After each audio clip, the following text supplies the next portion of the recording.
Assalamualaikum warahmatullahi wabarakatuh.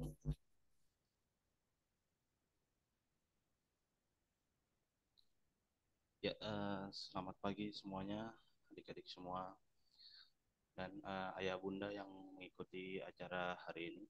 Bismillahirrahmanirrahim. Apakah suara saya terdengar jelas? Ya, ya, semuanya. Oke, baik. Ya, Bismillahirrahmanirrahim. Alhamdulillahirrahmanirrahim. Alhamdulillahilladzi anjala sakinata fi qulubil mu'minin liyazdadu imana ma'a imanihim. Asyhadu an la ilaha illallah wa asyhadu anna Muhammadan abduhu wa rasuluhu la nabiyya ba'da. Puji syukur kehadirat Allah Subhanahu wa taala yang telah memberikan segala kenikmatannya hingga kita bisa berkumpul di acara virtual pada hari ini. Pada hari ini insya Allah kita akan mengikuti acara motivasi dan doa bersama untuk persiapan UTBK SNBT tahun 2025. Sebelum acara ini kita mulai, alangkah baiknya kita memulai dengan kalimat yang baik, kalimat thayyib, dengan mengucap basmalah bersama-sama. Bismillahirrahmanirrahim. Ya, ayah bunda dan teman-teman kelas 12 semua, sebelum kita mulai ke sesi berikutnya, adalah kita simak bersama pembacaan tilawah yang akan dibacakan oleh Pak Abdi. Pada Pak Abdi, kami persilakan. Assalamualaikum warahmatullahi wabarakatuh. Waalaikumsalam warahmatullahi wabarakatuh. أعوذ بالله السميع العليم من الشيطان الرجيم. بسم الله الرحمن الرحيم.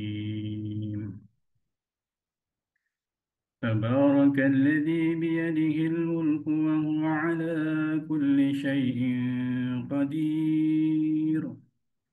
الذي خلق الموت والحياة ليبلوكم أيكم أحسن عملا وهو العزيز الغفور. الذي خلق سبع سماوات طباقا ما ترى في خلق الرحمن من تفوت فرجع البصر هل ترى من فطور ثم ارجع البصر كرتين ينقلب إليك البصر خاسئا وهو حسير. ولقد زينا السماء الدنيا بمصابيح وجعلناها رجوما للشياطين وأعتدنا لهم عذاب السعير. وللذين كفروا بربهم عذاب جهنم وبئس المصير. إذا ألقوا فيها سمعوا لها سهيكا وهي تفور تكاد تميز من الغيظ كلما ألقي فيها فوج سألهم خزنتها ألم يأتكم نذير قالوا بلى قد جاءنا نذير فكذبنا وقلنا ما نزل الله من شيء إن أنتم إلا في ضلال كبير. وقالوا لو كنا نسمع أو نعقل ما كنا في أصحاب السعير فاعترفوا بذنبهم فسحقا لأصحاب السعير. إن الذين يخشون ربهم بالغيب لهم مغفرة وأجر كبير. صدق الله العظيم. السلام عليكم ورحمة الله وبركاته. Waalaikumsalam warahmatullahi wabarakatuh. Terima kasih pada Pak Abdi atas pembacaan tilawahnya. Semoga apa yang telah kita simak dan apa yang telah dibaca menjadikan salah satu keberkahan pada acara hari ini. Ya, teman-teman semua, sebelum kita memulai acara inti, mari kita simak bersama juga ada satu buah rangkaian acara yang waktu itu telah kita laksanakan pada bulan Ramadan, yaitu Takjil on the Road. dilakukan di beberapa perwakilan lokasi, ada di Jakarta Utara, Jakarta Pusat, dan Timur. Ya, mari kita simak bersama.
Ya, video tadi adalah video sebuah rangkaian acara kita yang pada bulan Ramadan kemarin, yaitu Takbir on Road.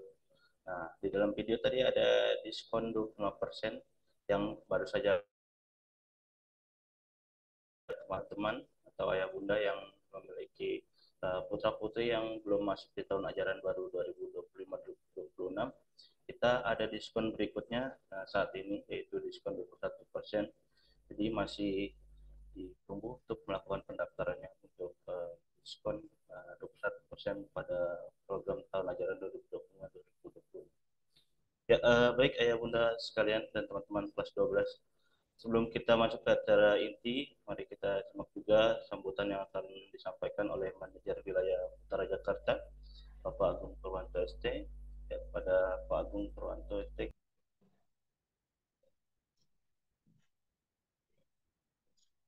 Baik, terima kasih Mas Dayu. Apakah suara saya bisa terdengar dengan baik? Jelas, Pak. Baik, bismillahirrahmanirrahim. Assalamualaikum warahmatullahi wabarakatuh. Waalaikumsalam warahmatullahi wabarakatuh. Yang saya hormati ada narasumber kita Pak Eka Purbaya yang nanti akan memberikan motivasi, kemudian memberikan arahan terkait dengan teknis ya, teknis SNB segala macamnya, produksi segala macamnya.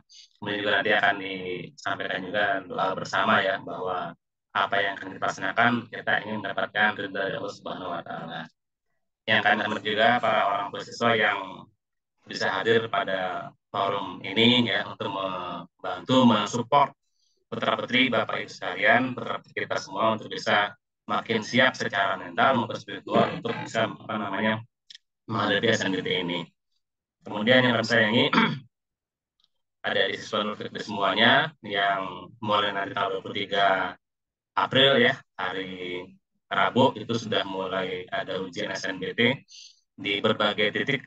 Ada yang di UNJ, ada yang di UIN, ada yang di UPN, ada yang di UI segala macamnya. Mudah-mudahan tidak ada yang halangan apapun yang mengganggu ya. Alhamdulillah kita masih bisa diberi kesempatan Allah Subhanahu wa Ta'ala untuk bisa bertatap muka dengan kami jajaran manajemen Nurfik Utara Jakarta. Ya, saya Agung Purwanto sebagai manajer wilayah bertanggung jawab atas segala macam yang ada di Utara Jakarta ini. Nah, SNBT ini merupakan salah satu pintu untuk bisa menuju ke PTN impian dari sekalian ya. Ada SNBP terus sudah lalui, ada SNBT yang akan kita hadapi, nanti ada ujian mandiri, ada juga ujian kedinasan. Ya, ini semua adalah hal-hal yang patut kita coba untuk bisa mendapatkan apa yang kita impikan ya.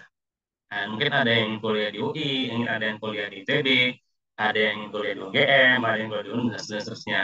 Nah, ini semua jalannya seperti ini. Mudah-mudahan kita semua berharap ya, Bapak Ibu sekalian yang ada di sini, Allah Subhanahu wa Ta'ala meridhai apa yang kita upayakan pada saat ini, sehingga masing-masing putra putri kita itu mendapatkan apa yang mereka inginkan untuk meraih masa depan yang lebih cemerlang. Nah, harus ada beberapa yang harus dipersiapkan ya untuk SNBT ini. Saya beri kasarnya aja. Nah, sebelum hari H adik-adikku sekalian, siswa-siswa Nurul Fikri, belajar dengan sungguh-sungguh di beberapa hari terakhir ini dengan upaya maksimal, dengan sungguh-sungguh benar-benar apa namanya effort yang luar biasa untuk bisa mendapatkan hasil yang bagus, belajar dengan sungguh-sungguh. Kalau masih ada yang belum jelas pelajaran yang seperti yang ditanya apa yang diujikan di SNBT, masih bisa konsul di Nurul Fikri. Kemudian juga pada menjelang hari H, cukuplah istirahat, gitu ya, jangan lagi pada begadang-begadang sampai malam-malam, tidur jam 9 udah mulai tidur, gitu kan, sebelum malam tidur, sehingga dengan harapan nanti subuh bisa bangun dan lebih segar badannya. Jangan lupa juga untuk berdoa ya kepada Allah Subhanahu wa taala. Kita minta agar apa yang akan kita hadapi ini Allah mudahkan, segala macam urusannya kita dimudahkan, orang tua kita semua sehat sehingga kita tidak khawatir dengan kondisi di rumah gitu. Adik-adik bisa dengan tenang ya, dengan tenang menghadapi ujian SNBT pada hari H-nya ya. Nah, yang kita upayakan pada hari ini juga adalah salah satu upaya kita minta pada Allah Subhanahu wa taala agar Allah meridhoi apa yang kita upayakan sebelum-sebelumnya, belajarnya, kemudian juga sedekahnya, sholatnya, doa-doanya itu endingnya mudah-mudahan mendapat ending yang bagus. Insya Allah ya Allah berikan pilihan terbaik di atas pilihan-pilihan kita. Kemudian jangan lupa pada menjelang pada hari H gitu ya, sebelumnya juga harusnya ada survei ya.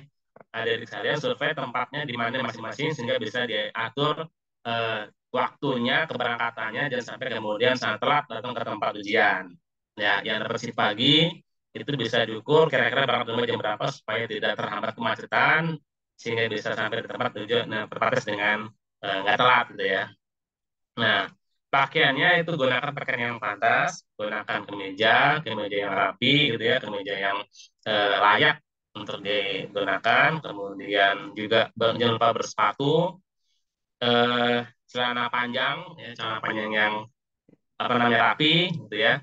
Kemudian kalau yang putri pakai rok juga boleh ya, pakai roknya yang di bawah lutut, kemudian tidak menggunakan perhiasan yang berlebihan, eh, juga jangan berusaha untuk nyontek ya. Ini karena khawatirnya kita kalau ada gerakan-gerakan yang mencurigakan gitu kan, itu bisa dihampiri oleh pengawas dan kita bisa jadi ada hal yang mesti dipertanggungjawabkan gitu ya. Setelah hari H, setelah ujian selesai, tugas kita adalah bertawakal kepada Allah Subhanahu wa taala, kita serahkan semua yang sudah kita lakukan selama ini, kita minta agar Allah Subhanahu wa taala memberikan yang terbaik atas macam upaya kita. Jangan lupa juga kalau program short class ya, program short class yang ditujukan untuk persiapan ujian mandiri dan ujian kedinasan. Kita adakan program short class-nya. Nanti bagaimananya bisa menghubungi rekan-rekan staf di lokasi. Itu yang bisa saya sampaikan. Mudah-mudahan doa saya dan doa kami semua yang ada di Nurul Fikri, adik-adik semua itu bisa mengikuti SNBT dengan baik, semuanya sehat, ya, bapak ibunya sehat, anak-anaknya juga sehat, sehingga bisa melaksanakan tes SNBT dengan baik. Terima kasih atas perhatiannya. Assalamualaikum warahmatullahi wabarakatuh. Kembali ke Mas Dayu. Silakan Mas Dayu. Waalaikumsalam warahmatullahi wabarakatuh. Terima kasih kepada Pak Agung atas sambutannya. Ya, adik-adik kelas 12 semua, mari kita simak rangkaian acara utama kita, yaitu motivasi dan doa bersama dengan tema lakukan yang terbaik di semua kesempatan yang kau miliki, yang nanti akan disampaikan oleh motivator kita, Pak Eka. Beliau adalah salah satu konsultan Prodi Nurul Fikri. Alhamdulillah sudah berada di ruangan kita. Ya, Assalamualaikum warahmatullahi wabarakatuh, Pak Eka. Waalaikumsalam warahmatullahi wabarakatuh. Suara saya terdengar jelas? Jelas, Pak. Jelas ya? Alhamdulillah. Ya, langsung saja adik-adik semua, mari kita simak pertama, yaitu motivasi terlebih dahulu yang akan disampaikan oleh Pak Eka. Kepada Pak Eka kami persilakan. Baik, terima kasih atas kesempatan yang diberikan ya, Mas Dayu. Sebelumnya salam hormat kepada semua yang hadir di Zoom Room ini. Yang pertama adalah manajemen BKB Nurul Fikri, ya. Di sini ada Pak Agung, ya, selaku manajer Bimbel NF. Kemudian ada Mas Dayu, ya, Pak Abdi, dan seluruh rekan-rekan yang lain yang bergabung di Zoom Room ini. Kemudian yang berikutnya tentunya Ayah Bunda, Bapak Ibu sekalian, yang terima kasih sekali lagi karena sudah berkenan untuk mendampingi putra-putrinya ada di dalam forum ini.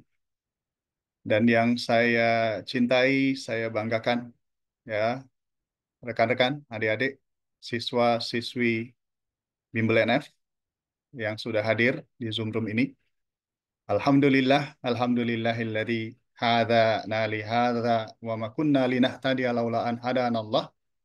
Asyhadu an la ilaha illallah wa asyhadu anna Muhammadan abduhu wa rasuluhu wa la nabiyya ba'dah. Segala puji bagi Allah, zat yang maha agung, zat yang sempurna keberadaannya, zat yang maha kaya, zat yang maha memberi rizki, zat yang maha pengasih, lagi maha penyayang, yang sampai hari ini masih berkenan untuk memberikan kita berbagai macam kenikmatan. Salah satunya adalah nikmat sehat, nikmat kesempatan sehingga kita masih bisa berkumpul di dalam forum ini walaupun mungkin tidak bermuajahah atau bertatap muka secara langsung, ya, melainkan lewat sarana Zoom. Tapi semoga itu tidak mengurangi kebermanfaatan dari adanya kegiatan ini, ya, adanya forum ini. Salawat teriring salam semoga senantiasa tercurah kepada manusia paling mulia di muka bumi ini, manusia yang menjadi tauladan bagi seluruh umat manusia, yaitu Rasulullah Muhammad Sallallahu Alaihi Wasallam. Semoga juga eh, doa juga senantiasa tercurah kepada keluarga beliau, kepada para sahabatnya, dan para pengikutnya sambung bersambung yang tetap istiqomah dalam menegakkan kalimatullah, istiqomah dalam menjalankan agama Allah ini sampai hari akhir. Tadi saya diberikan amanah, ya, oleh panitia untuk menyampaikan beberapa hal, sekaligus nanti menutupnya dengan doa. Ya, bahkan tadi sempat disinggung juga, ya, sama Mas Dayu gitu, ya. Katanya saya adalah seorang motivator gitu. Wah, terlalu berat ya bebannya kalau motivator. Saya supporter, ya. Supporter. Karena kalau motivator tuh orang yang harusnya, ya, berada dalam kondisi selalu termotivasi gitu. Ya, sementara saya, jujur saya akui, ya, seringkali mengalami kondisi up and down gitu, ya, secara mental, secara fisik. Maka sekali lagi ini disclaimer, ya, bahwa saya lebih nyaman untuk disebut sebagai supporter, ya, orang yang mensupport, supporter fanatik lah bahkan, ya, yang harapannya saya bisa mensupport rekan-rekan sekalian, ya, adik-adik siswa-siswi NF dalam kondisi senang maupun dalam kondisi sedih, ya. Nah, ada yang ingin saya sampaikan, ingin saya share sebelum kita nanti eh, doa bersama. Mudah-mudahan bisa di-share eh, materinya.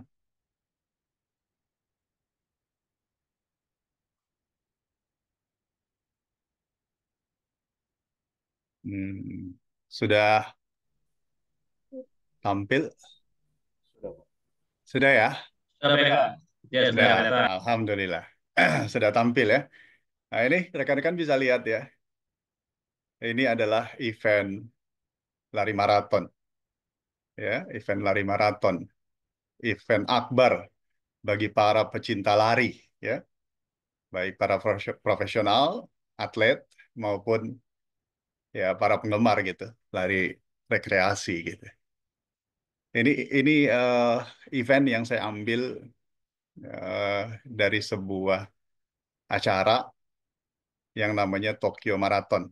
Jadi kalau dalam dunia lari maraton itu ada event-event besar maraton yang dikenal sebagai World Major Marathon, di mana event tersebut udah kayak olimpiadenya para penggemar lari maraton. Ya, ada ratusan event lari maraton yang diselenggarakan di berbagai macam negara di seluruh dunia, tapi ada 6 ya event maraton besar yang diikuti oleh puluhan ribu pelari. Ya, bahkan di beberapa event sampai ratusan ribu pelari. Ya, itu yang disebut sebagai World Major Marathon. Ada 6. Ada Boston Marathon, ada Chicago Marathon, ada New York City Marathon, kemudian ada Berlin Marathon di Berlin, Jerman, ada Tokyo Marathon di Tokyo, Jepang. Nah, ini gambar yang saya ambil adalah event Tokyo Marathon. Ya. Kenapa saya ambil gambar ini? Saya mencoba untuk mengilustrasikan ya momen UTBK atau SBMPTN yang sebentar lagi akan eh, adik-adik ya siswa NF ikuti itu seperti event maraton ya. Momen UTBK SBMPTN itu seperti event maraton ya. Bahkan bukan maraton biasa, tapi major marathon atau world major marathon. Yang tadi saya sampaikan ada 6 kota yang menyelenggarakan world major marathon. Ya. Dan dalam event tersebut diikuti oleh banyak sekali peserta, oleh puluhan sampai ratusan ribu peserta. Ya. Dan dari sekian banyak peserta yang hadir dan berpartisipasi dalam event tersebut, saya coba bagi 2 kategori peserta. Yang pertama adalah para profesional, atlet, elit atlet, dan amatir. Nah, nanti kita silahkan ya, mengkategori diri masing-masing. Apakah masuk ke dalam kategori profesional atlet, elit atlet, atau amatir. Ya. Nah, kategori ini kita bisa lihat deh cirinya. Profesional atlet, apalagi kalau sampai elit atlet, itu adalah orang-orang yang memang mendedikasikan sebagian besar hidupnya, ya, eat, sleep, train for the marathon. Jadi tidurnya, makannya, kondisi bangunnya itu difokuskan untuk persiapan event maraton. Nah, kalau ada rekan-rekan di Zoom room ini yang tidurnya, makannya, waktu bangunnya itu ngebayangin SBMPTN terus, nah, gitu ya.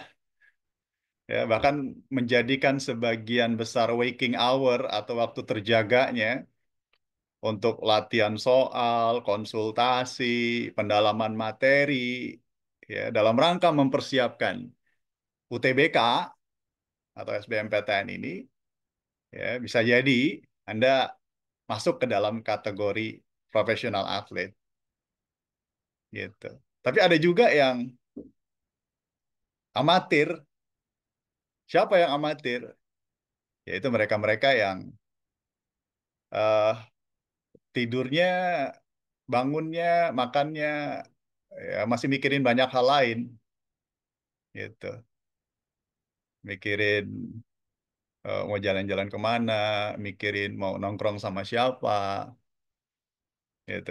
Dan banyak hal lain, ya, yang tidak berkaitan dengan eh, UTBK atau momen SBMPTN-nya, ya. Nah, ini kita bisa klasifikasi nih, ya, kategorisasi kita masuk ke yang mana, profesional, ya, peserta profesional atau peserta amatir. Yang tentunya nantinya target peserta profesional dan target peserta amatir pasti targetnya beda, ya, targetnya beda. Walaupun Dua kategori ini, ya, peserta profesional dan peserta amatir, bisa sama-sama merasakan kemenangan dan juga bisa merasakan kekalahan, ya. Tapi nanti, ya, eh, label kemenangannya berbeda antara profesional dan amatir, ya. Nah, ini kita lihat, ya, sekarang sudah pertengahan April, nanti eh, ujian UTBK-nya itu atau ujian SBMPTN-nya itu sudah akan dimulai di, kalau nggak salah, tanggal 23 April, ya. 23 April tuh. Oh, berarti sudah tinggal hitungan hari, bukan lagi hitungan bulan. Nah, saat ini kita berada di kilometer-kilometer akhir, ya, di sebuah event maraton. Ya, kalau teman-teman masih belum familiar dengan event maraton itu adalah event long run, ya, lari jarak jauh yang menempuh jarak 42,2 kilo, ya, 42,2 kilo. Jauh itu. Kalau saya saat ini tinggal di Jakarta Timur, 42 kilo itu ya kayak dari tempat saya tinggal di Jakarta Timur, di Pondok Kelapa, sampai ke Bogor, ya, berlari. Ya, tentunya kan event yang berat seperti maraton ini nggak bisa dilakukan secara spontan, ya. Dia harus dipersiapkan secara matang jauh-jauh hari. Sehingga apa? Fisik dan mentalnya siap untuk sebuah event seberat maraton. Begitu juga UTBK, begitu juga SBMPTN. Ya, kalau kita spontan mau ikut aja, maka tentunya kita mesti sadar diri, ya, peluangnya mengecil, dan ketika kita memilih, ya tentunya pilihan-pilihannya, ya, tidak memilih pilihan-pilihan yang top tier, ya, atau pilihan-pilihan yang, kalau analoginya maraton tadi, pilihan itu sebetulnya hanya layak dipilih oleh profesional atlet. Itu. Nah, ini kita lihat. Tuh. Bagi peserta profesional, targetnya adalah podium. Podium 1, 2, 3. Atau catatan waktu di tier 1. Apa itu tier 1? Kalau dalam event maraton, adalah peserta-peserta yang mampu menyelesaikan jarak tempuh 42,2 kilo dalam waktu kurang dari 2 jam 20 menit. Ya, dalam waktu kurang dari 2 jam 20 menit. Itu yang disebut sebagai waktu tier 1, top tier. Gitu. Jadi kalau SBMPTN atau UTBK, ya, podium atau waktu, catatan waktu di tier 1 itu saya ibaratkan dengan pilihan-pilihan PTN seperti ITB, UI, UGM, dengan prodi-prodi yang favorit gitu, ya, yang banyak dipilih orang, ya, kayak misalnya FK di UI gitu, ya, atau kalau di ITB ada STI, Sekolah Teknik Elektro Informatika, FTI, ya, Fakultas Teknik Industri, gitu, ya. Atau kalau di prodi IPS-nya ada FE, Akuntansi, Manajemen, Hubungan Internasional, ya, Psikologi. Nah, itu adalah pilihan-pilihan yang ada di tier 1, ya, tier 1. Atau bahkan ada di podium, yang sebenarnya hanya layak dipilih oleh peserta profesional. Peserta yang mempersiapkan dirinya jauh-jauh hari sebelumnya, yang sudah mengkondisikan dirinya dengan ajang seberat maraton atau UTBK. Sementara peserta amatir, ya, tetap bisa memperoleh kemenangan, tapi targetnya disesuaikan. Apa targetnya? Targetnya adalah finish strong. Bisa finish dengan catatan waktu yang juga masih cukup baik. Ya, misalnya Dia finish 42,2 kilo dengan catatan waktu ada di tier 2 atau tier 3. Kalau tier 2 itu dia bisa finish 42 kilo dalam catatan waktu kurang dari 3 jam. Tapi di atas 2 jam 20 menit. Kalau tier 3, dia finish dengan catatan waktu kurang dari 4 jam. Gitu. Atau ya, kalau kita merasa kesulitan juga untuk bisa finish dengan catatan waktu di tier 2 atau tier 3, setidak-tidaknya target kita adalah finish sebelum COT. Apa tuh COT? Cut off time. Gitu. Kalau cut off time event maraton tuh 7 jam setahu saya. Ya karena saya juga beberapa kali ikut event maraton ya. Tapi di Indonesia. Di Jakarta Marathon saya ikut 2 kali, Borobudur Marathon saya juga pernah ikut. Jadi merasakan betul loh kayak apa sih beratnya maraton itu. Ya, yang kita tempuh dengan berlari sepanjang 42,2 kilo.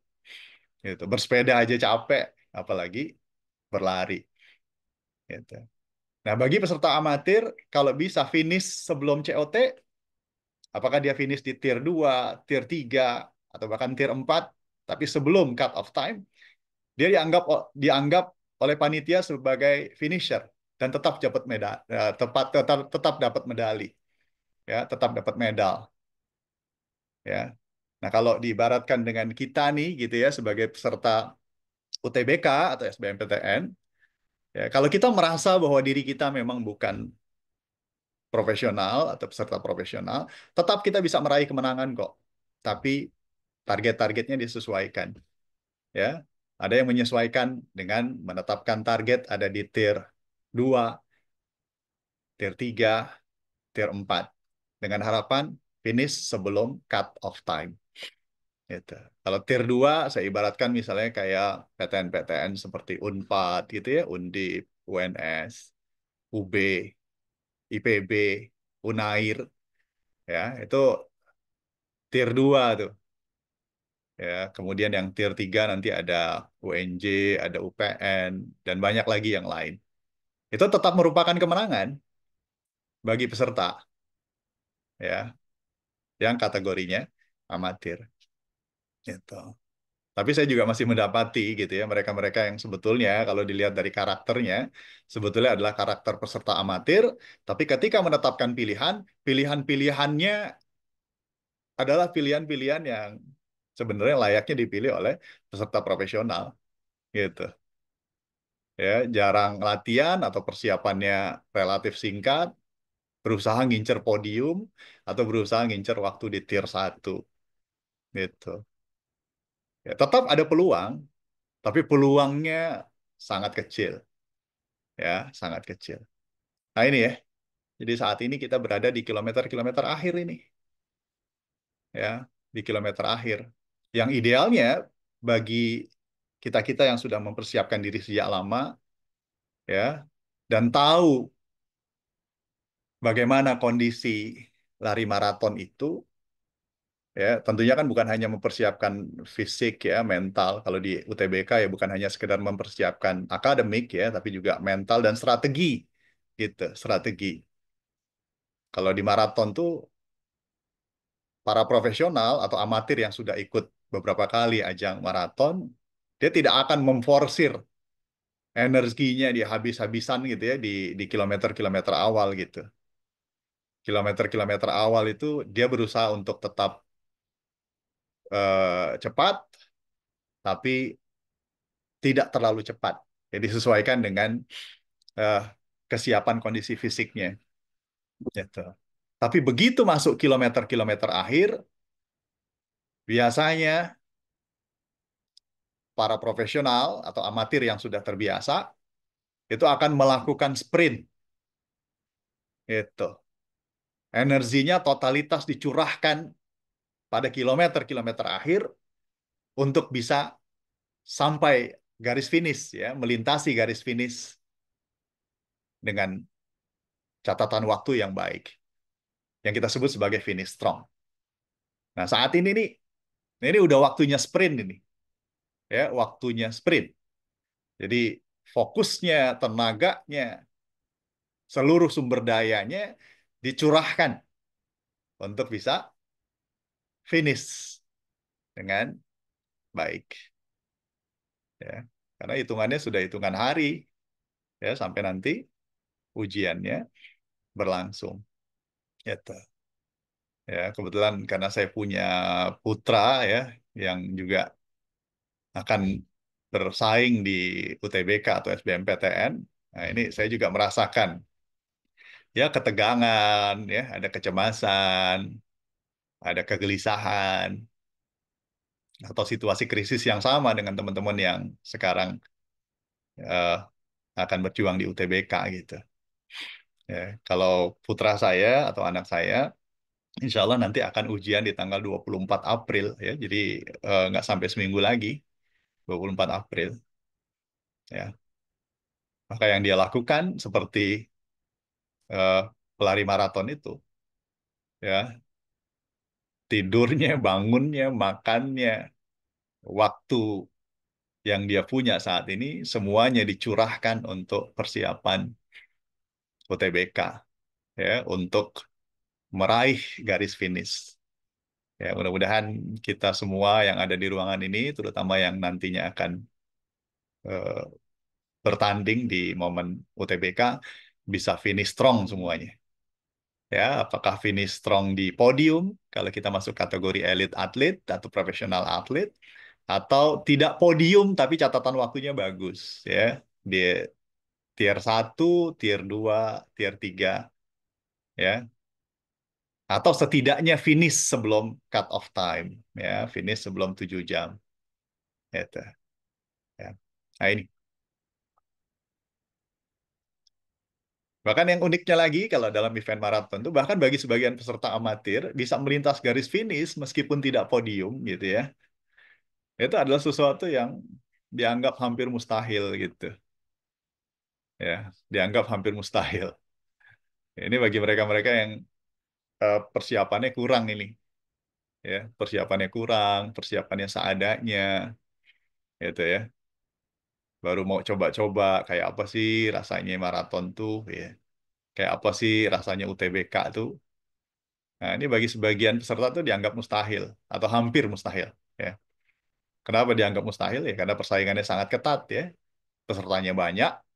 Kalau UTBK tuh pesertanya ratusan ribu orang, sementara yang nanti akan diumumkan sebagai peserta yang lulus itu jumlahnya kalau di persentase mungkin hanya sekitar 25 sampai 30%-nya saja. Ya, 25 sampai 30%-nya saja.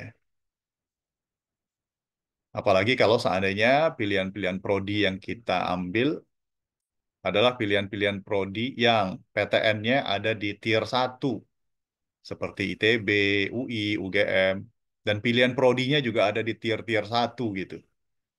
Ya, seperti FK, ya, FE, ya, FISIP HI, Fakultas Teknik, Elektro, Informatika, Komputer. Nah, itu tier 1 tuh, ya. Yang tentunya persentase kelulusannya atau rasio kelulusannya akan jauh lebih kecil. Ya, ada yang cuma 1, sekian persen, ya di bawah 2% kelulusannya dari total jumlah peserta dan dibandingkan dengan daya tampung. Itu. Ya, itu mirip dari peserta lari maraton, World Major Marathon yang jumlahnya ada puluhan ribu, ngincer podium. Podium cuma ada 3. 3 diperebutkan oleh puluhan ribu peserta yang ikut. Ya, tentunya akan menghasilkan rasio keketatan yang besarannya kecil sekali gitu. Bahkan ada yang sampai 0, sekian persen di beberapa prodi. Ya, nah, ini juga pernah saya sampaikan ya kalau di kelas-kelas atau di NF. Ya. Persaingannya sangat ketat. Dan kemudian yang kedua, ya, yang membuat sebagian peserta amatir menganggap bahwa untuk bisa sekedar finish ya di event maraton tuh kayaknya hampir mustahil, karena dia melakukan persiapan yang nggak proper gitu. Apa proper? Ya persiapan yang nggak sesuai dengan kondisi eh, eventnya. Gitu. Misalnya mau ikut lari maraton, tapi persiapannya hanya lari sekali seminggu, itu pun dengan jarak-jarak yang cuma 5 kilo, cuma 10 kilo, ya. Sementara nanti di eventnya, dia akan berhadapan dengan jarak yang tempuhannya 42,2 kilo. Jadi kalau dia persiapannya cuma lari sekali seminggu dengan jarak 5 sampai 10 kilo, ya nggak proper persiapannya. Nggak proper. Gitu. Bagi para profesional atau peserta profesional, apalagi elit atlet, ketika dia akan bersiap untuk menempuh jarak 42,2 kilo, bahkan mereka itu menghabiskan kilometer mingguan itu antara 150 sampai 250 kilo per pekan. Supaya apa? Supaya mentalnya, fisiknya terbiasa gitu. Untuk berhadapan dengan 42,2 kilo dalam satu hari. Dengan cut off time atau waktu potong maksimal 7 jam. Gitu. Nah, kalau diibaratkan dengan maraton ini, saya seringkali juga menyampaikan kepada siswa-siswa kita, kalau nanti di UTBK, Anda akan berhadapan dengan 160 soal yang dibagi menjadi 7 subtes, maka dalam persiapannya, target latihan soal pekanannya itu kalau bisa 2 kalinya gitu. Jadi 170 kali 2, ya berarti antara 300 sampai 350 soal lah per pekan yang harus dilatih.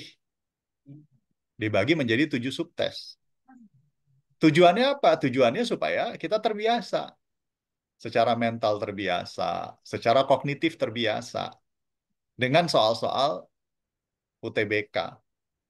Bahkan di timer kalau perlu. Itu. Di timer.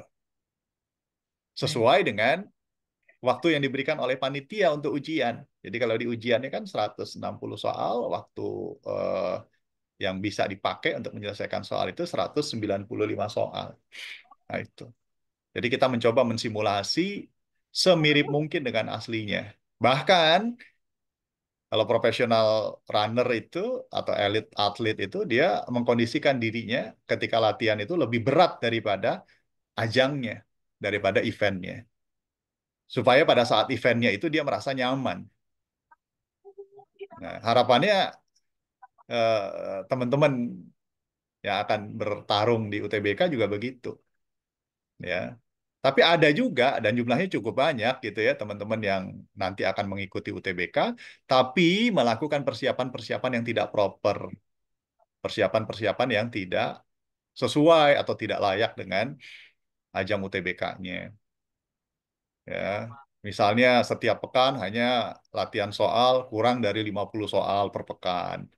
Gitu. Padahal nanti dalam satu hari itu dia akan berhadapan dengan 160 soal.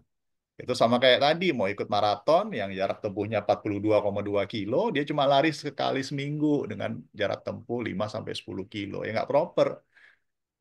Gitu. Ya. Yang nanti ketika ajangnya, ketika eventnya, kalau dalam lari maraton itu seringkali mereka hit the wall gitu. Mereka kayak nabrak tembok gitu, baru kilometer ke-10 udah nggak sanggup lagi gitu. Udah nggak sanggup berlari lagi, akhirnya apa? Jalan. Bahkan jalan pun nggak sanggup.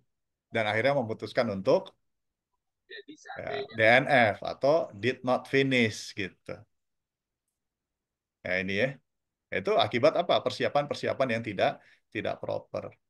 Tapi kalau yang persiapannya proper, bahkan dia mengkondisikan diri dalam persiapan menuju UTBK-nya dengan persiapan yang lebih berat daripada event UTBK-nya, maka nanti dia akan nyaman ketika ujiannya. Ya, secara mental dia siap. Dia mampu menyelesaikan lebih cepat dengan jumlah soal yang mampu dijawab benar banyak. Itu. Nah, yang ketiga, banyak di antara peserta di UTBK, termasuk peserta di event maraton ini yang tidak siap menderita. Gitu. Jawabannya, ya kalau nggak siap menderita, ya jangan ikut. Karena apa? UTBK itu berat. Sebagaimana event maraton itu berat. Gitu. Kita akan disiksa sepanjang 42,2 kilo. Melelahkan betul itu. Ya, secara mental juga melelahkan gitu. ada kebosanan di situ. Sama nih ketika kita persiapan UTBK kan juga sama ya. Ada kalanya kita bosen gitu, ada kalanya kita frustasi gitu. Ya, udah perasaan belajarnya udah cukup keras, udah cukup serius gitu, udah konsul ya.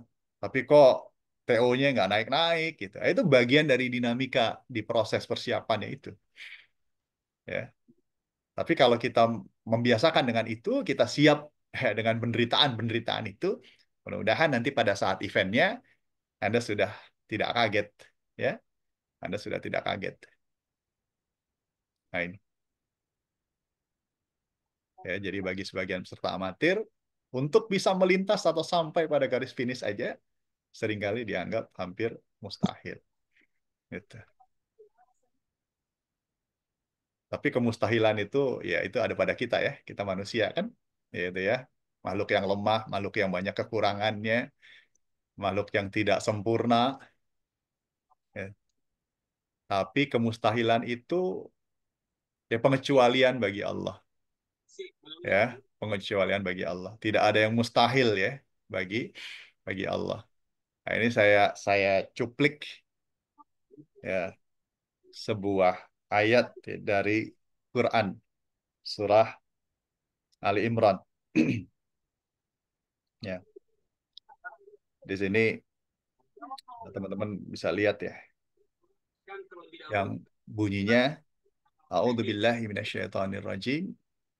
Iyang surkumullah fala ghaliba lakum wa iyyakhdhulkum faman dalladzi yansurukum min ba'dih wa 'alallahi falyatawakkalul mu'minun. Ya. Yang artinya di sini jika Allah menolong kamu maka tidak ada orang yang dapat mengalahkan kamu, dan jika Allah membiarkan kamu ya tidak memberi pertolongan, nggak ada yang bisa nolong kita ya. Oleh karena itu hendaklah kepada Allah saja orang-orang mukmin itu bertawakal ya, bertawakal. Ya tadi juga sudah disebutkan ya oleh Pak Agung gitu sebagai arahan teknis persiapan untuk UTBK. Bertawakal itu penting dan mulai ya sebetulnya sih harapannya mulainya udah dari sebelum-sebelumnya ya. Kita menjalin relasi atau menjalin interaksi yang lebih intim dengan Rabb yang menciptakan kita ya, dengan Allah. Sehingga harapannya kita ini termasuk ke dalam golongan orang-orang yang Allah tolong. Allah berikan kekuatan, baik kekuatan fisik, mental, ya, kemudian keluasan berpikir, sehingga bisa menyerap materi-materi ujian dengan baik, ya, dan diberikan kesehatan, ya, sejak dari proses sampai nanti eh, ajang UTBK-nya diberikan kelancaran. Ya, tadi juga sudah disampaikan bahwa saat ini posisi teman-teman atau peserta tes sudah dipastikan lokasi dan waktu tesnya. Ya, ada yang lokasi tesnya dapatnya dekat dari tempat dia tinggal, alhamdulillah. Ya, ada yang dari ketika mendaftar sudah diberikan ujian itu oleh Allah. Apa misalnya?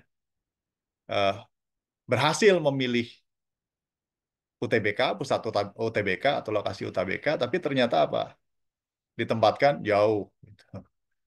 Kayak saya pernah ngobrol dengan salah seorang siswa NF di lokasi NF Kampung Melayu, tinggalnya di Jakarta Timur, tapi dapat lokasi tes di UNS. Gitu. Ya, jauh betul gitu di Jawa Tengah. Gitu. Karena kalau dia bilang ketika dia berusaha milih pusat UTBK yang dekat, nggak bisa-bisa gitu. Pilih UNJ nggak bisa, gagal terus. Kemudian pilih UI, gagal terus. Pilih IPB, gagal juga. Akhirnya ketika milih UNS baru bisa. Ya, jadi domisili di Jakarta Timur, tapi lokasi tes di Jawa Tengah, Masya Allah gitu. Ya, tapi mudah-mudahan yang kayak begitu nggak banyak ya, karena belum ujian aja effortnya udah besar betul itu. Ya, ini. Ya, jadi kemustahilan itu pengecualian bagi Allah. Bagi Allah nggak ada yang mustahil. Ya, nah, makanya kemudian kita bergantung ya pada Zat yang Maha Kuasa, Zat yang menentukan keputusan dan takdir kita. Gitu. Jangan bergantung sama orang terus. Gitu. Kalau bergantung sama orang terus, seringkali ya Pak, siap-siap kecewa nanti. Gitu. Bergantung pada temennya untuk bisa ngajarin subtes-subtes yang kita sulit misalnya. Ya ada kalanya dia mau gitu ngajarin kita gitu ya, mau share, mau latihan soal bareng gitu, mau belajar bareng. Tapi ada kalanya dia nggak mau karena lagi nggak mood, lagi ada keperluan lain gitu. Jadi kita nggak bisa menggantungkan harapan pada orang gitu. Atau menggantungkan harapan pada eh, kakak-kakak DNF gitu untuk memastikan dirinya masuk, diterima. Nggak bisa juga. Ya, kakak-kakak DNF hanya bisa mengupayakan yang terbaik yang mereka bisa. Gitu. Keputusan takdirnya nanti ya tentunya bukan ada pada kakak-kakak DNF, bukan ada pada temennya yang ngajarin, bukan ada pada orang tuanya, bukan ada pada dirinya. Nanti keputusannya ya Allah yang menetapkan. Makanya kita bergantungnya sama Allah. Ya, kalau di ayat ini di Ali Imran ayat 160 ini ya kita betul-betul mencoba untuk mendapatkan pertolongan Allah. Karena kalau Allah sudah berkenan, ridho, ACC untuk memberikan pertolongan, maka apa? Nggak ada yang bisa ngalahin kita. Tapi kalau Allah nggak ridho, gitu ya, ya kita dicuekin, gitu, dicuekin. Makanya penting bagi kita untuk menjalin relasi yang lebih erat, yang lebih kuat dengan Zat yang Maha Kuasa. Ya, karena bergantung pada diri sendiri sombong jatuhnya. Sudah banyak kasus tuh, ya. Kalau pengalaman saya waktu di NF, baik sebagai tentor ya, pengajar maupun sebagai siswa, ya kita dapatin tuh banyak siswa-siswa yang ketika di TO-TO nilainya besar-besar terus, ya. Terus kemudian rekomendasi pilihannya ketika dia milih dinyatakan LLL terus gitu, lulus-lulus terus. Tapi begitu kenyataannya malah nggak dapet dia. Padahal di TO-TO selalu dinyatakan lulus gitu. Kalau saya dulu sebagai siswa NF, mungkin saya pernah sampaikan juga ya di beberapa kelas yang saya masuk. Saya dulu siswa NF di Cempaka Putih, ya. Di Cempaka Putih itu ada 3 teman saya yang dulu les bareng-bareng saya, kemudian intensif bareng-bareng. Ya, saya masih ingat namanya sampai hari ini. Ada yang namanya Masita Kristalin dari SMA 77, kemudian ada Riswandi dari SMA 27, sama ada Husna Hamidah dari SMA 68. Gitu. Itu teman-teman saya yang kita anggap sebagai siswa-siswa paling pinter deh di NF Cempaka Putih. Yang kalau TO-TO ya di atas 850 nilainya. Ya, maksimal dengan maksimal skor 1000 gitu. Ya, ini 3 teman saya ini di atas 850 terus nih kalau TO ya skornya. Apalagi si Husna Hamidah yang dari SMA 68 itu sama Masita Kristalin dari SMA 77 itu nilainya di atas 900 terus.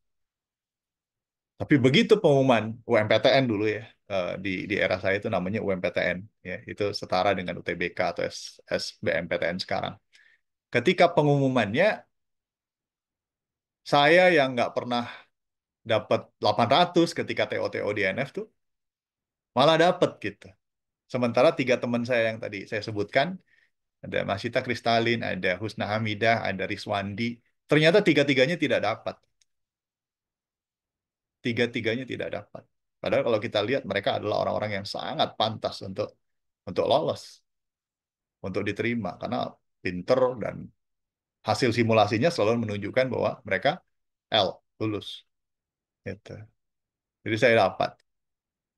Tapi Masya Allahnya mereka bertiga ini ternyata nggak putus harapan, secara mental ditata lagi, tahun berikutnya mereka ikut lagi. Ya, dan tiga-tiganya lulus. Tapi di tahun berikutnya. Itu. Masita Kristalin diterima di FEUI, kemudian Riswandi jadi adik kelas saya di psikologi UI, kemudian Husna Hamidah diterima di FKG UI gitu. Tapi itu setelah menunggu setahun. Padahal sebetulnya mereka bertiga, gitu ya, dengan kualitas yang mereka punya saat itu sebetulnya sangat layak untuk bisa diterima sejak partisipasinya di tahun pertama. Gitu. Nah kan takdir-takdir begini nih kita nggak ada yang tahu nih, gitu ya. Nggak ada yang tahu. Mereka sudah berikhtiar semaksimal yang mereka bisa. Mereka sebetulnya kategorinya adalah kalau tadi maraton tuh eh, elit atlet gitu ya atau profesional atlet. Mereka layak untuk berada di podium, tapi ternyata Allah takdirkan lain. Nah makanya kemudian, ayo kita semakin dekat ya, semakin eh, bahasa saya berintim-intim dengan Allah. Karena kita butuh untuk mendapatkan pertolongan Allah. Gitu. Dan di sini kan juga Allah sudah kasih garansi kan, siapa-siapa aja sih orang yang layak untuk Allah kasih pertolongan. Siapa? Orang-orang mukmin yang bertawakal. Gitu. Orang-orang mukmin yang bertawakal. Gitu. Mukmin tuh kalau kriterianya di Quran surah Al-Mu'minun kan qad aflahal mu'minun alladzina hum fi salatihim khashi'un, yaitu mereka-mereka yang ketika sholat khusyuk, walladzina hum anil lagwi mu'ridun, ya, mereka yang tidak menyia-nyiakan waktunya atau mereka yang mempergunakan waktunya untuk hal-hal yang baik-baik gitu, bukan hal yang sia-sia. Itu kategori mukmin tuh, gitu. Nah, itu yang mendapatkan janji Allah tuh, Allah tolong tuh nanti, gitu. Nah, kita berikhtiar untuk menjadi seorang mukmin dulu nih. Ya, kemudian kita berikhtiar semampunya atau semaksimal yang kita bisa di waktu yang tersisa ini. Baru ya, kemudian tawakal. Karena ikhtiar dan tawakal tuh sepaket tuh. Berserah diri kita. Kenapa? Kita nggak tahu nanti endingnya gimana. Tapi kita berhusnuzon gitu. Kalau ikhtiarnya maksimal, endingnya baik. Gitu. Kita nggak tahu nanti tanggal 28 Mei pada saat diumumkan hasilnya seperti apa. Ya, dan memang kita nggak pikirin ke situ dulu. Ya, jangan jangan menduga-duga gitu. Jangan menduga-duga dulu. Fokus aja di persiapannya. Gitu. Ya. Nah, ini bukti-bukti pertolongan Allah ya. Bahwa pertolongan itu nyata bagi orang-orang yang Allah pilih. Nah ini ya, kisah Musa ya dan Bani Israel ya. Ketika mereka berhadapan dengan Fir'aun dengan bala tentaranya, ya di beberapa literatur disebutkan jumlah pengikut Nabi Musa alaihissalam itu jumlahnya 600.000 yang terdiri dari 12 kabilah ya yang mewakili 12 suku yang merupakan anak keturunan Nabi Yakub melawan 1,2 juta pasukan pengejar Fir'aun ya yang dianggap sebagai eh, bala tentara paling kuat yang ada di muka bumi pada saat itu ya. Fir'aun sosok pemimpin yang dianggap paling superior pada masa itu ya. Dilakukan ya, singkat cerita kan kalau dalam kisahnya dilakukan pengejaran ya kepada Nabi Musa dan para pengikutnya yaitu Bani Israel sampai akhirnya tersudut, terpojok di tepian Laut Merah, terpojok tuh ya. Dalam situasi terpojok begitu ya, kalau kita lihat atau kita baca kisahnya itu kan ya alhamdulillah Nabi Musa nggak putus asa kan.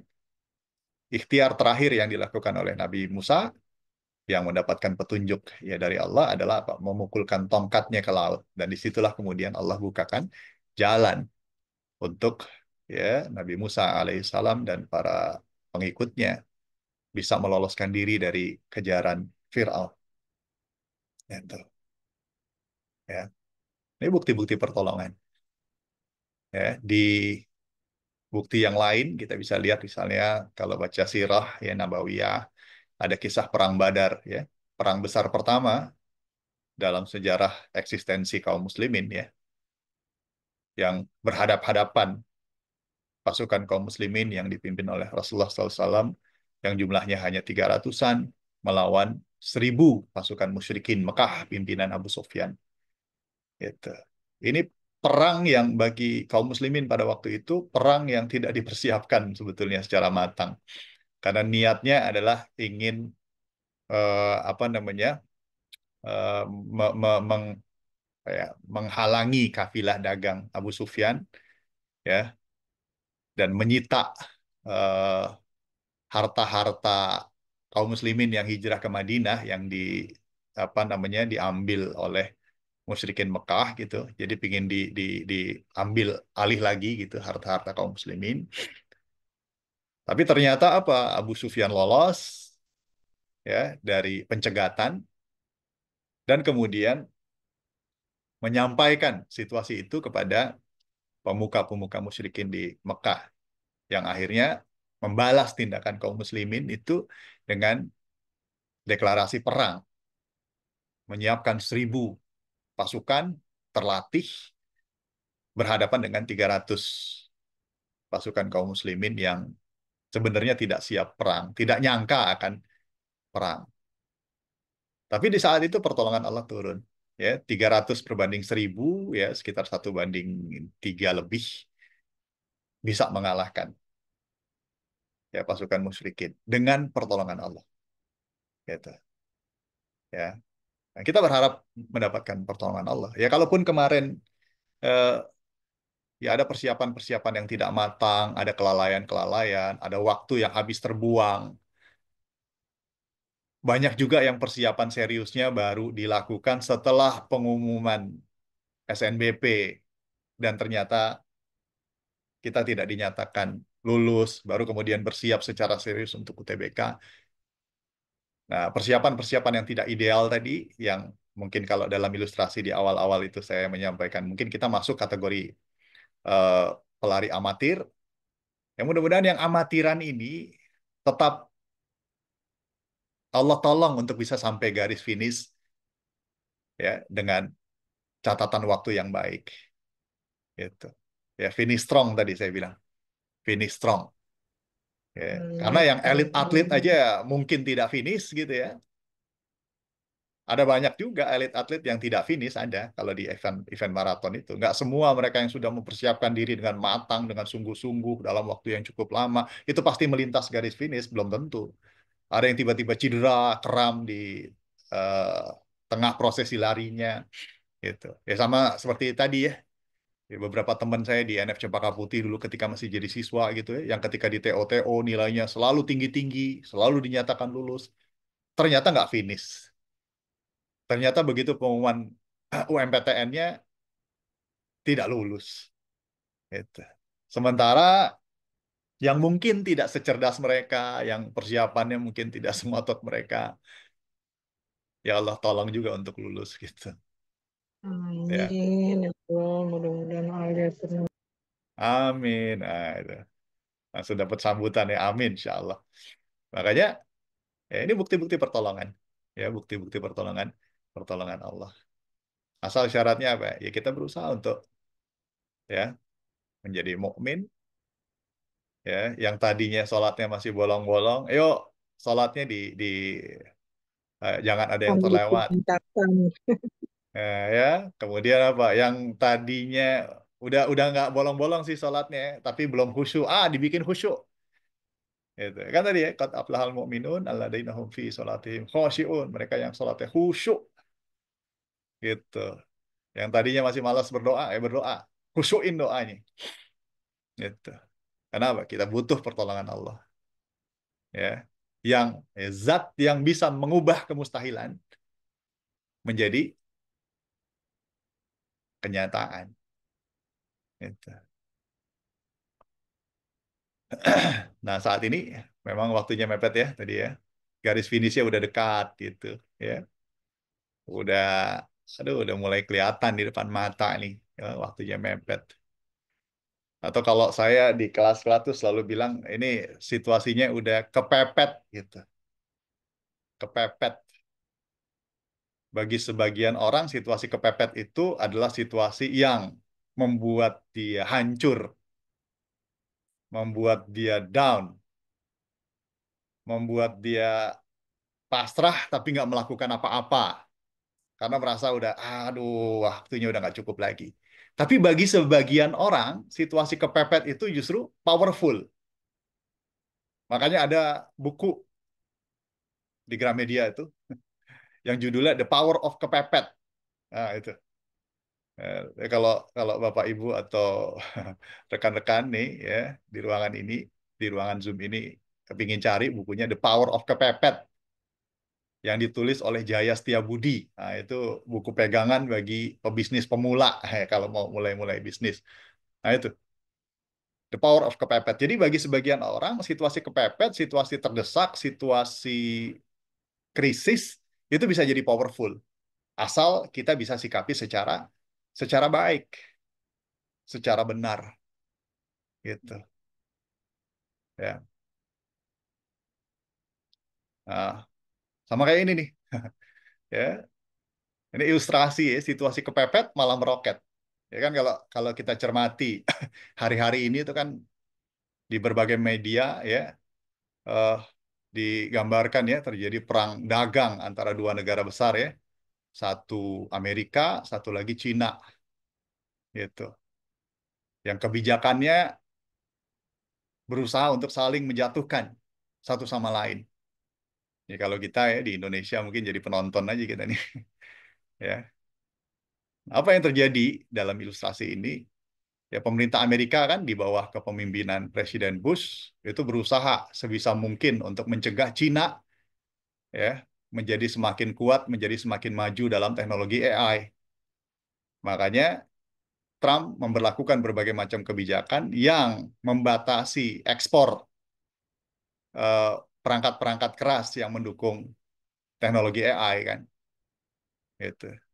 Makanya perangkat apa perusahaan-perusahaan penyedia perangkat keras seperti AMD gitu ya, terus kemudian Nvidia itu berusaha sebisa mungkin dihambat untuk bisa memberikan supply ke Cina gitu.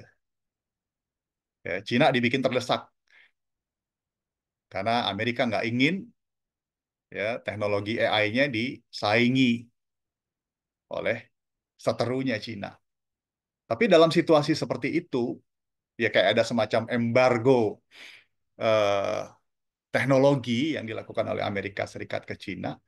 Justru Cina berhasil memanfaatkan situasi kepepet, situasi krisis, situasi terdesak itu dengan memunculkan tandingan ya dari teknologi AI Amerika Serikat ya.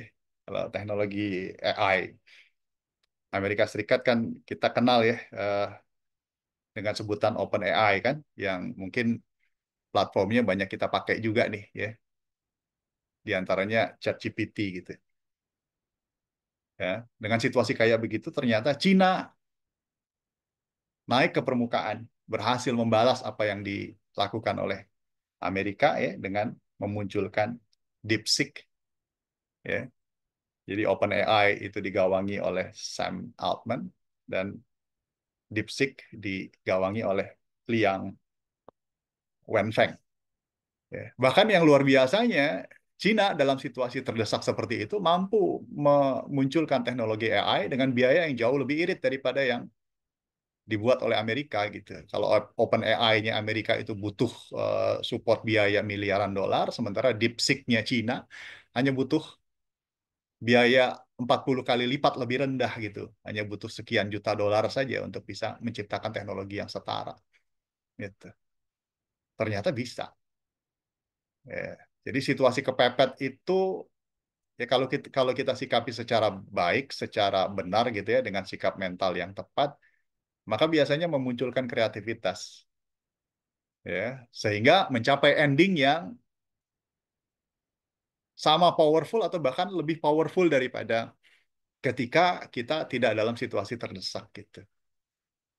Jadi hati-hati nih bagi kita yang saat ini berada dalam kondisi yang baik-baik saja, merasa nyaman, merasa eh, sedang berkelimpahan. Ya, seringkali situasi kayak gitu malah bikin kita jadi mager, bikin kita jadi apa namanya, malas mikir, malas gerak gitu. Sementara situasi terdesak justru seolah memaksa kita untuk berpikir lebih keras, berusaha lebih keras, dan memunculkan hasil yang sama powerfulnya atau bahkan lebih powerful daripada situasi yang nyaman. Gitu. Jadi ada ya kondisi-kondisi tertentu di mana situasi kepepet malah justru kita meroket. Gitu. Itu harapannya gitu yang dialami oleh teman-teman nih ya yang saat ini tengah berjuang untuk persiapan UTBK. Ya. Mungkin sebagian besar teman-teman yang saat ini sedang berjuang untuk persiapan UTBK situasinya kepepet nih kayaknya. Situasinya kepepet, situasinya terdesak. Entah karena persiapan yang memang kurang maksimal dilakukan. Nah, tapi di waktu yang tersisa ini, ayo kita berusaha maksimalkan waktu yang kita punya. Gitu ya. Ikhtiarnya dan selanjutnya bertawakal. Gitu ya. Jadi situasi kepepet malah meroket. Nah, ini cuma syarat-syarat pertolongan tadi untuk bisa memperoleh pertolongan ya, dari zat yang maha besar, zat yang maha kuat, zat yang menentukan takdir-takdir kita itu. Nah ini, bertawakal. Apa itu tawakal? Secara konsep tawakal adalah apa? Berserah diri setelah berikhtiar maksimal. Di waktu yang tersisa ini, ayo maksimalkan ikhtiar. Ya, selanjutnya bertawakal. Dalilnya ya tadi ya, yang saya munculin ya, Quran surah Ali Imran ayat 160. Gitu. Ya, berikutnya sabar dan perbaiki ibadah, khususnya sholat.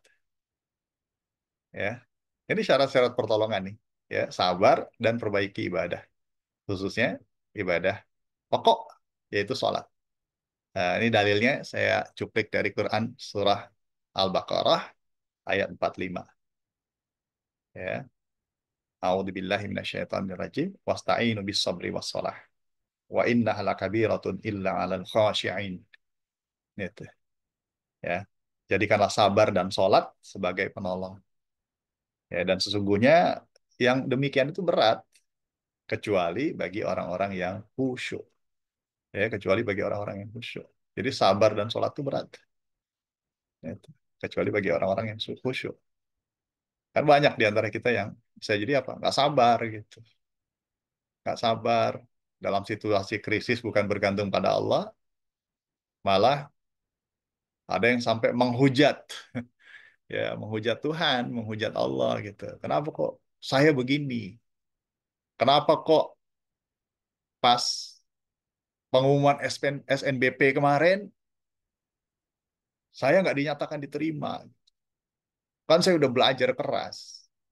Kan raport saya bagus. Kan peringkat eligible saya tinggi. Kenapa kok saya nggak diterima? Kenapa saya harus berjuang lagi gitu untuk ujian tulis, untuk ujian UTBK ini gitu. Ada yang menghujat-hujat begitu. Nah, kalau ada yang modelnya seperti itu, nauzubillah, mudah-mudahan nggak ada ya di Zoom room ini. Itu berarti dia nggak termasuk orang-orang yang ya Allah kategorikan untuk ditolong gitu. Nauzubillah. Ya, jadi syarat pertolongan yang kedua adalah sabar dan perbaiki ibadah.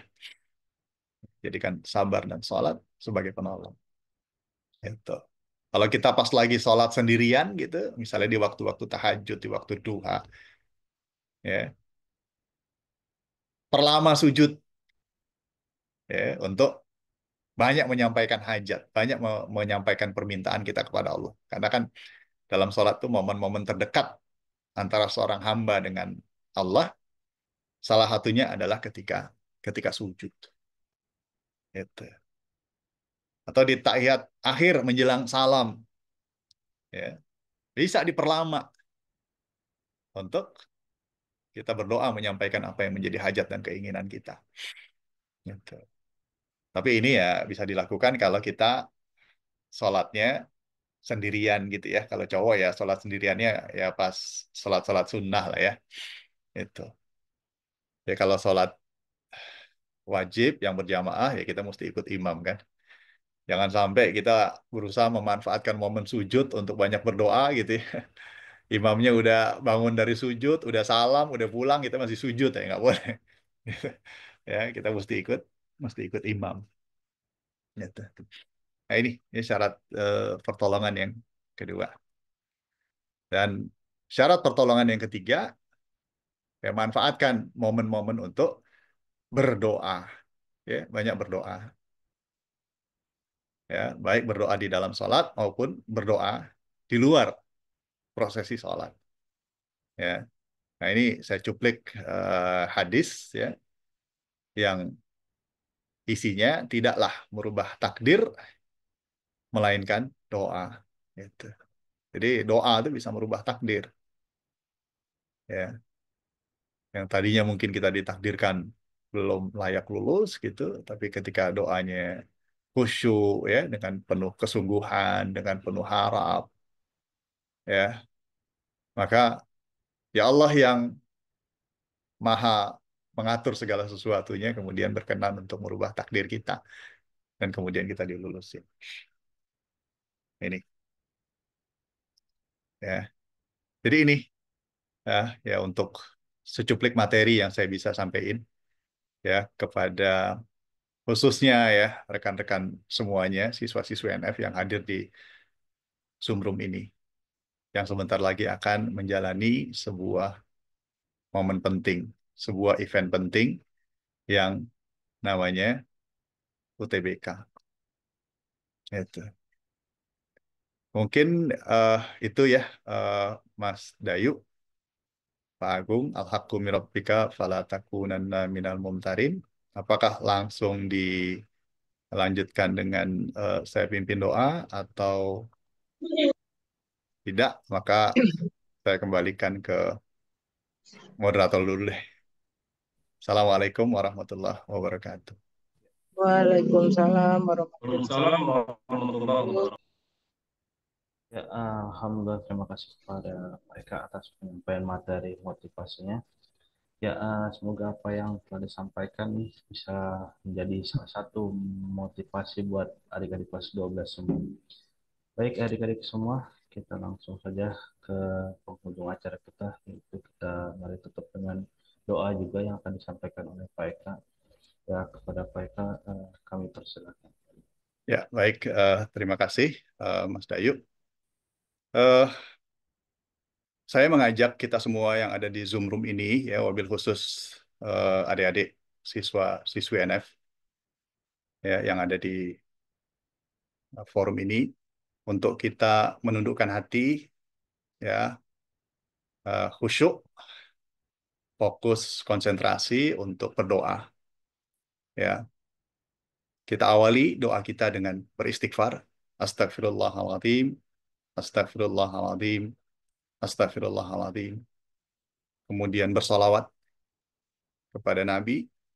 Allahumma salli ala Nabi Muhammad wa ala ali Muhammad.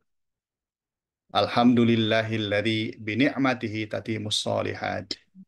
Ya Allah, segala puji bagi Engkau, maka segala nikmat yang Kau berikan kepada kami sampai hari ini menjadi sempurna.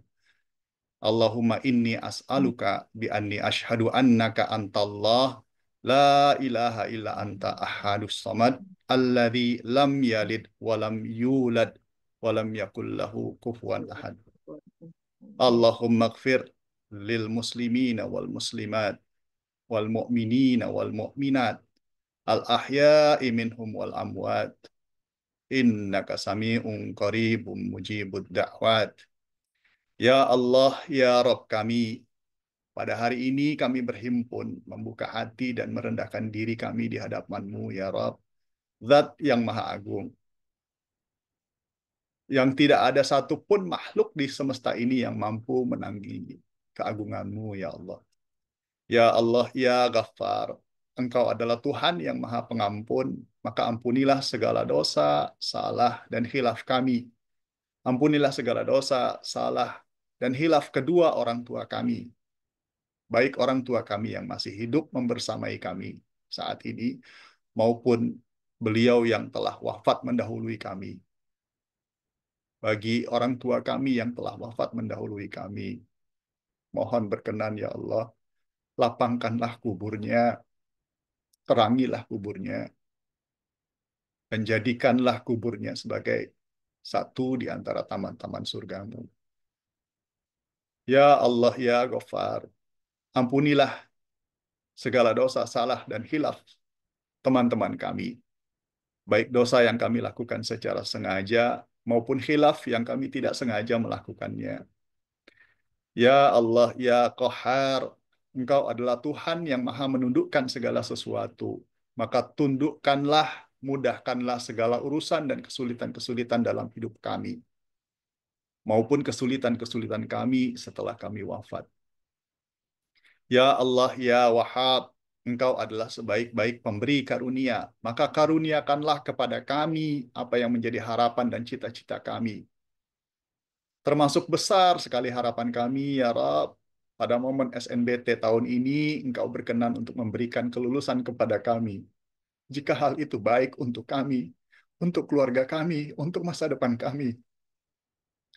Ya Allah, ya Razak, Engkau adalah sebaik-baik pemberi rizki. Maka lapangkanlah rizki kami. Anugerahkanlah kepada keluarga kami sakinah, mawaddah, warahmah dalam nikmat kebersamaan yang panjang, nikmat sehat yang panjang, serta usia yang panjang lagi penuh keberkahan. Allahumma a'ini ala zikrika wa syukrika wa husni ibadatik. Ya Allah, tolong kami, ya Allah, agar kami mampu senantiasa berzikir, mengingat kepadamu, senantiasa pandai bersyukur atas segala nikmat dan karunia-Mu, dan tolong kami agar bisa terus meningkatkan kualitas ibadah kami kepadamu. Rabbana atina fid dunya hasanah wa fil akhirati hasanah wa qina adzabannar. Subhana rabbika rabbil izzati amma yasifun wa salamun alal mursalin walhamdulillahi rabbil alamin. Ya Allah, terimalah permohonan dan harap kami. Demikian, Assalamualaikum warahmatullahi wabarakatuh. Waalaikumsalam warahmatullahi wabarakatuh. Ya Alhamdulillah, kita simak bersama ya pembacaan doa yang disampaikan oleh mereka. Semoga apa yang telah dibacakan, apa yang telah kita dengarkan disimak jadi salah satu diijabah oleh Allah Subhanahu wa taala. Amin. Amin. Ya adik-adik semua, alhamdulillah kita sudah di akhir acara. Terima kasih kepada adik-adik semua yang sudah memperkenankan waktunya untuk mengikuti pada acara motivasi dan doa bersama kali ini. Semoga Allah memberikan hasil yang terbaik buat kita semua. Amin. Amin. Ya, terima kasih Pak Eka dan Pak Agung. Mungkin ada closing statement dari Pak Eka atau Pak Agung? Dari saya cukup. Ya. Kita saling mendoakan yang terbaik, ya, berharap yang terbaik dari Allah. Mudah-mudahan tanggal 28 Mei nanti, semoga kita saling memberikan kabar gembira, insya Allah. Ya. Amin, Pak Eka, amin. Oke, dari Pak Agung ada Pak? Cukup, maksudnya langsung aja maksudnya. Oke, baik. Ya, alhamdulillah adik-adik semua kita cukupkan acara hari ini dengan lafaz hamdalah, alhamdulillah, dan doa kafaratul majelis. Subhanakallahumma ya, kurang lebihnya mohon maaf dari saya pribadi dan serta para staf yang bertugas. Assalamualaikum warahmatullahi wabarakatuh. Waalaikumsalam warahmatullahi wabarakatuh. Saya izin pamit ya, Bapak Ibu, adik-adik sekalian. Ya, Pak. Pak Eka, makasih Pak Eka. Sama-sama, Bapak.